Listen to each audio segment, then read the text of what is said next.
Well, the fight for HB 544 in my state of New Hampshire has taken an interesting turn, and now I am spending time trying to convince Republican lawmakers who are elected by Republican voters to actually act like Republicans. See, what's happening right now in my state is Republican lawmakers are listening to Democratic talking points instead of actually reading the bill that they're voting on, and instead of actually listening to their own voters. They're literally listening to the Democrats instead. I now understand.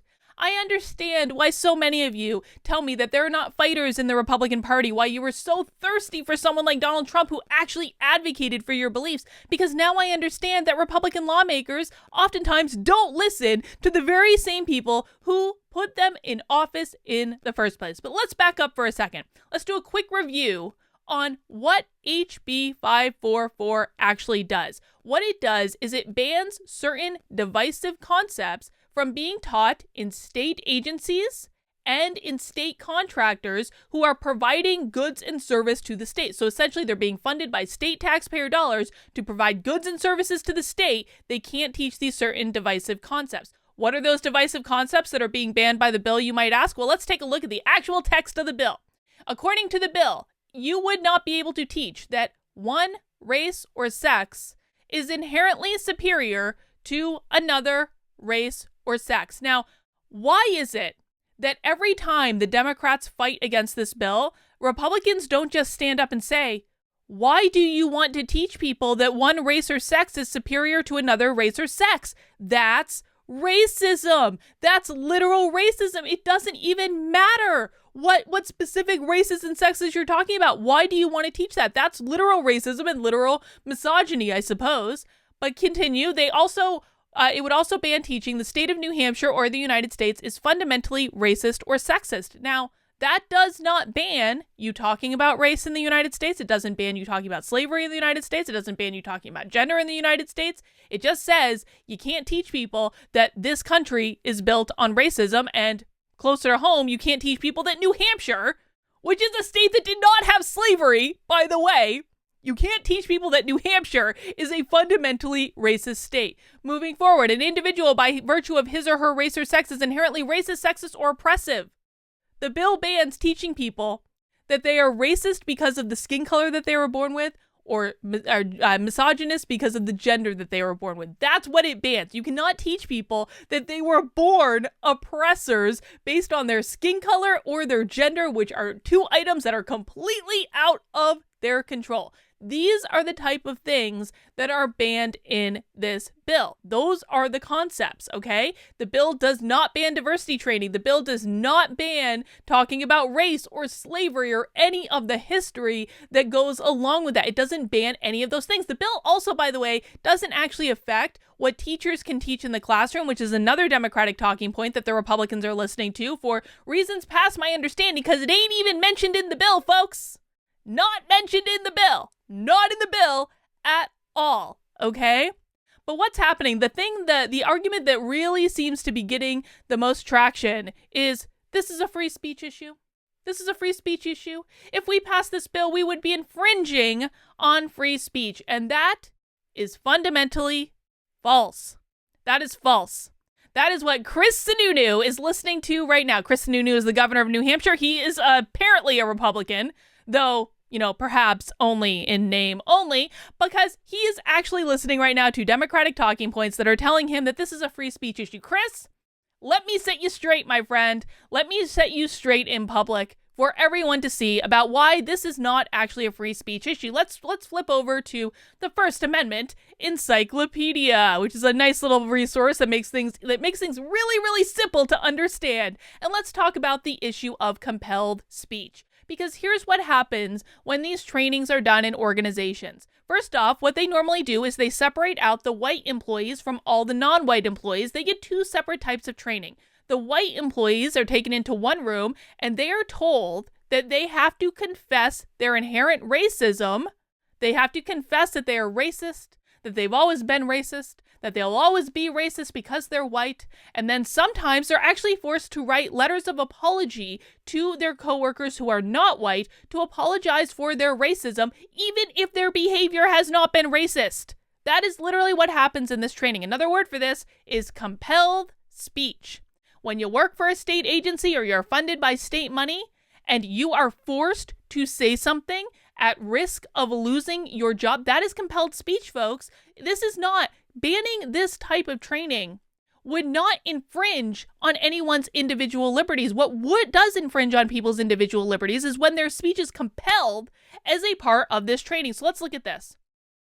The compelled speech doctrine sets out the principle that the government cannot force an individual or group or to support certain expression. Thus, the First Amendment not only limits the government from punishing a person for his speech, it also prevents the government from punishing a person for refusing to articulate, advocate, or adhere to the government's approved message. When these trainings are done in state organizations, what is happening is the government is forcing individuals who work for those state agencies to articulate, advocate, or adhere to a specific message. And if they don't, oftentimes there are repercussions. The whole crux of this is that this training is forced upon people who don't want to do it in the first place. And it's not just don't want to do it like I think it's boring or I'm going to waste my time. They don't want to admit that they're racist. They don't want to be forced to say that they are racist at risk of losing their job. And no one should be forced to do that when their behavior has not been racist. If you are teaching someone that they are racist based on the color of their skin and forcing them to say that they're racist simply because they were born white, what are you doing?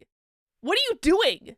Why do you support that, Chris Sununu? That is literally what this bill bans. But the best argument I've seen for this so far comes in Chris Rufo's latest piece in City Journal. I will link this in the description below. Let's have a read. The critical race theorists are feeling the heat. Over the past decade, they have had remarkable success in perpetuating the concepts of systemic racism, unconscious bias, white privilege, and white fragility in American institutions, beginning with universities and moving on to schools, government agencies, Chris, and multinational corporations. Their campaign began mostly without opposition, as most conservatives were either ignorant of what was happening or dismissed it as a campus fad. And listen, folks, I'm going to tell you, I know for many of you who are watching this video, who we live in this world. I've lived in this world for 2 years now. I'm losing my mind from it, but this is where I've been. But most people don't live in this world with us. Most people have lives. Most people have brains and don't spend all their day trying to understand insanity coming from the left to fight against it. Most people are just trying to do their thing, man. And I'll tell you what, in working in New Hampshire to try to pass this bill, what I have learned is that most conservatives still do not understand what is happening. Now, that's not to say, that's not like a dig at them. That's not a knock, because they have real lives. They have real lives outside of all of this. We have to help them understand what's happening. But the problem is when they go and they run and they take Democratic talking points because they don't want to face what's happening right in front of them. This is why conservatives lose every single time. It's why they always lose, because they're so quick to acquiesce rather than to fight for the people who elected them. Let's continue.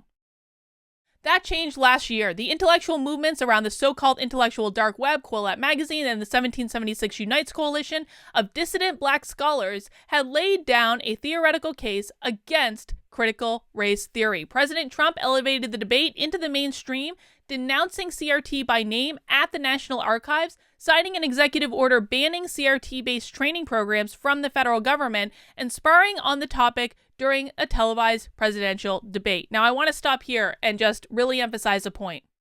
This ban, HB 544, it does not ban diversity training.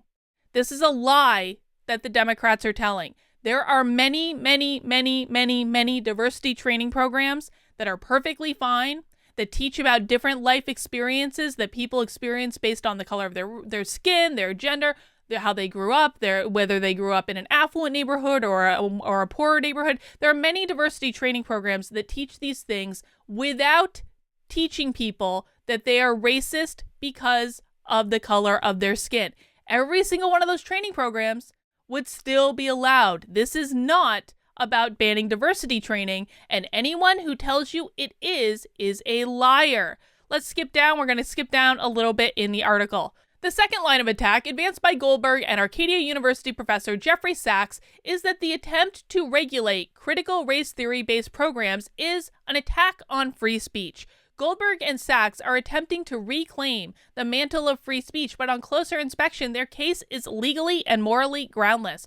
First, as legal writer Hans Bader points out, the Supreme Court ruled that states and public schools have the ability to control curricular speech without violating free speech.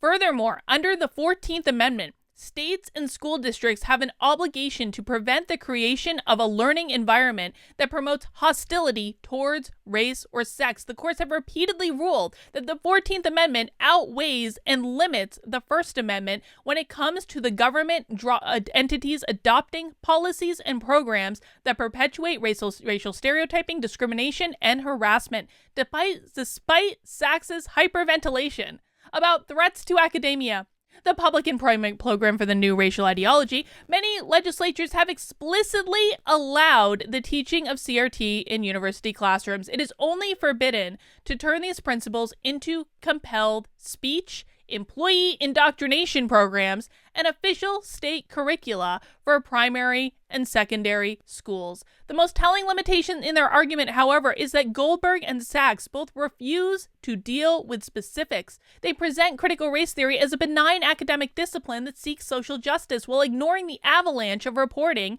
including my own, that suggests in practice critical race theory-based programs are hateful, divisive, and filled with falsehoods. They traffic in racial stereotypes, collective guilt, racial segregation, and race-based harassment. The real test for intellectuals on the left is not to defend their ideas as abstractions, but to defend the real-world consequences of their ideas. Goldberg and Sachs should answer in specifics. And these are great questions, by the way, for any Democrat or any Republican rhino governor that's arguing that banning this is a free speech consideration. Let's use these questions on them, shall we? Do they support public schools forcing first graders to deconstruct their racial and sexual identities, then ranking themselves according to their power and privilege? Do they support a curriculum that teaches all white people play a part in perpetuating systemic racism? Do they support telling white teachers that they are guilty of spirit murdering black children? Yeah, that's actually happened. Chris Rufo reported on it. Do they support telling white parents that they must become white traitors and advocate for white abolition? That happened in schools in New York. I reported about it on this channel. These are all real-world examples from my investigative reporting over the past 2 months, all of which left-wing critics have deliberately ignored in their rebuttals. And if you haven't seen Chris Rufo's reporting on this, I strongly recommend you look at it. That includes you, New Hampshire legislators and alleged Republican governor. Look at the reporting and see how this stuff manifests in the real world, and then tell me if this is still a free speech argument. To raise the stakes further, we could also propose a counterfactual. If the Ku Klux Klan sponsored a public school curriculum that stated whites deserve to have the power and privilege and black culture is inherently violent, a simple transposition of critical race theory's basic tenets, would Goldberg and Sachs jump to the Klan's defense? They would not, and for good reason. Racism from the right or the left is wrong. So what they're actually saying there, what the example that Chris Rufo presents, this is exactly what Black Lives Matter is doing. That's exactly what they are doing. And folks, I don't care which direction it comes from. I am a centrist. I sit in the flipping middle. I don't like racism from the right, and I don't like racism from the left. And we sure as heck shouldn't be funding that racism with our taxpayer money. However, for the critical race theorists, opposing racism is not categorical. It is instrumental. Official discrimination against blacks and Latinos is considered bad. Official discrimination against white and Asian is considered good. Following Herbert Marcuse's dictum on repressive tolerance, the modern left has begun to enact a regime of officially sanctioned double standards. Discrimination is encouraged as long as it advances the left's power. You see, what you guys need to understand, and again, I'm speaking right now to the lawmakers in New Hampshire. What you need to understand is none of this is about equality.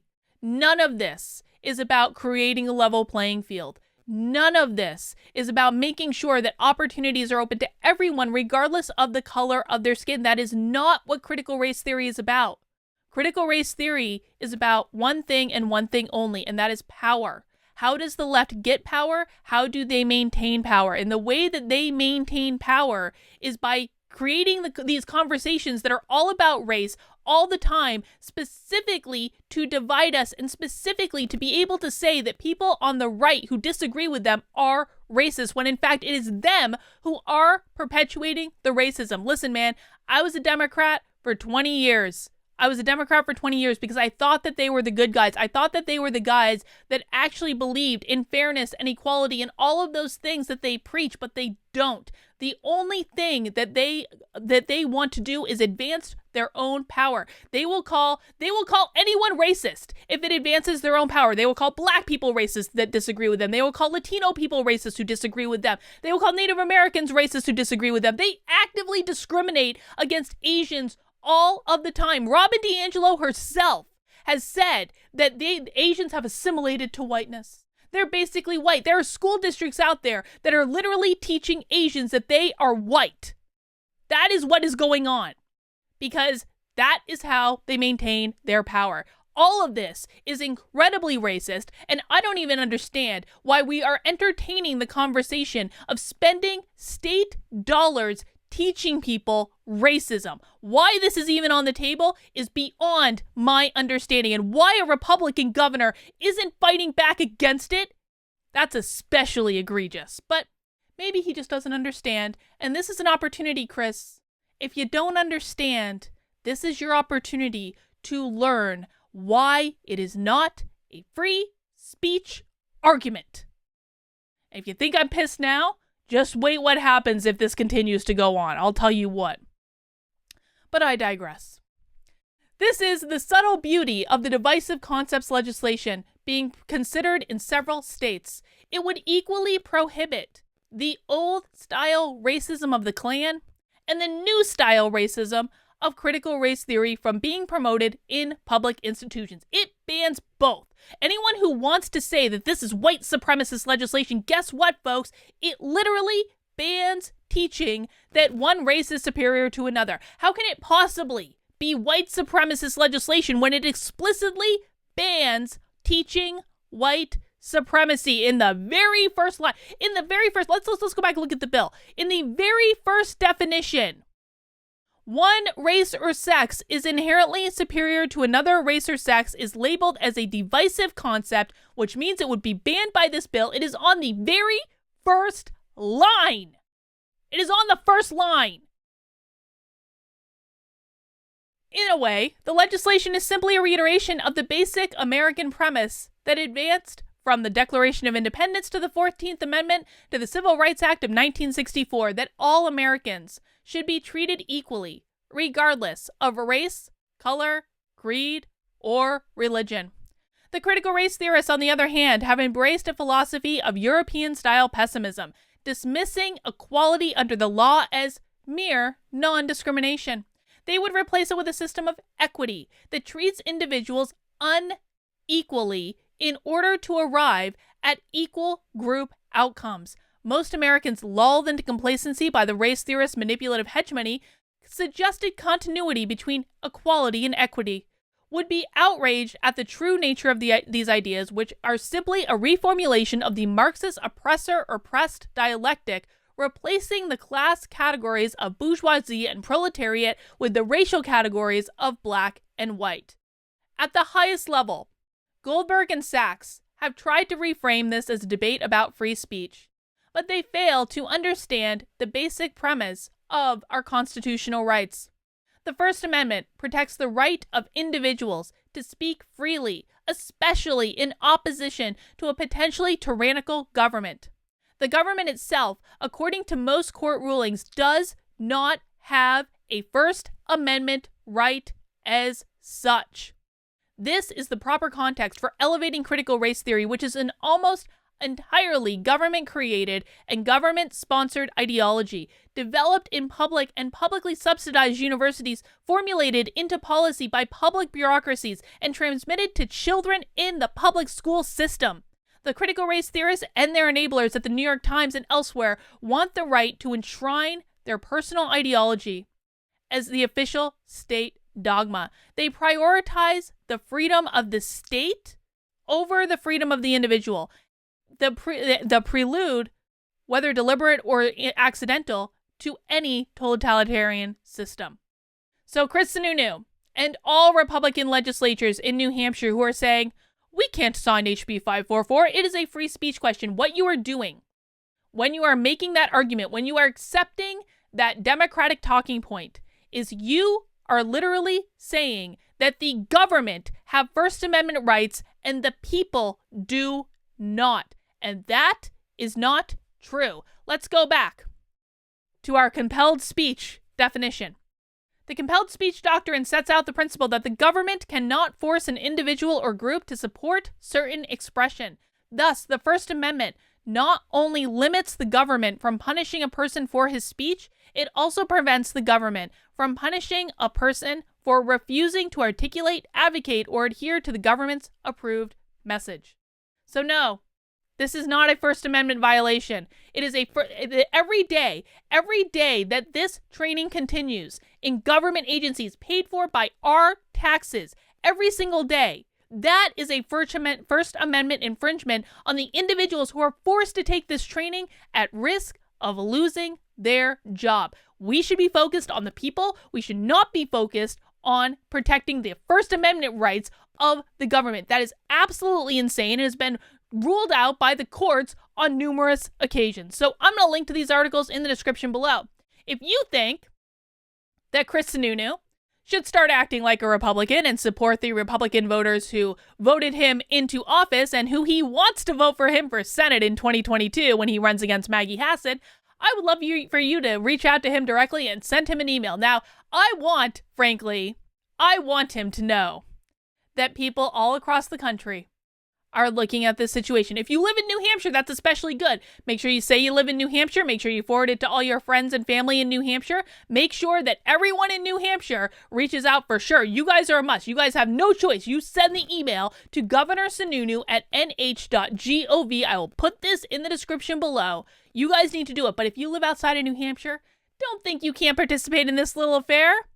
Don't think you can't back it up. And frankly, there are many other states that are going to need your backup too. Let me look at the list of states that have this legislation. New Hampshire, Arkansas, Iowa, West Virginia, and Oklahoma. And there are other states on the horizon that are considering it. Texas and Florida. I'm looking at you. But if you want to help us out by convincing the Republican governor of New Hampshire to act like a Republican, you should send him a little email and let him know. Governor Sununu at nh.gov. I will put it in the description below. That's all I've got for right now. I'll see you soon.